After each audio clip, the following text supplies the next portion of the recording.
TRS రెండు కలిసి ఆడుతున్నటువంటి దమన నీతికి ముగింపు పలకాలంటే గ్రాడ్యుయేట్స్ అండ్ టీచర్స్ ఎన్నికలలో ఉమ్మడి 7 జిల్లాలలో ఉన్నటువంటి చదువుతున్నటువంటి మేధావుల విజ్ఞులు ఉద్యోగస్తులు మా జర్నలిస్ట్ మిత్రులందరూ కూడా దాదాపు ఉంటుందని అనుకుంటాం.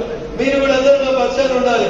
ఎందుకంటే పోయినైనా చెప్పిండు వరంగల్లో వరదలు వచ్చినప్పుడు జర్నలిస్ట్ అందరికీ మంచి మంచి ఇల్లు కట్టిస్తాం, డబుల్ బెడ్రూమ్ ఇంకో బెడ్రూమ్ కలిపి జర్నలిస్టులకి 3 బెడ్రూమ్లతో ఇల్లు ఇస్తా అన్నాడు. వరంగల్ కట్టలే, నల్లగొండ కట్టలే, కోపల్పల్లిలో కట్టలే. ఆఖరికి సుప్రీంకోర్టు చెప్పింది వకీళ్ళకి, జడ్జిలకి, ఎమ్మెల్యేలకి, ఎంపీలకి, జర్నలిస్టులకి ఎవరికి ప్లాట్ ఇవ్వద్దు అని చెప్పింది.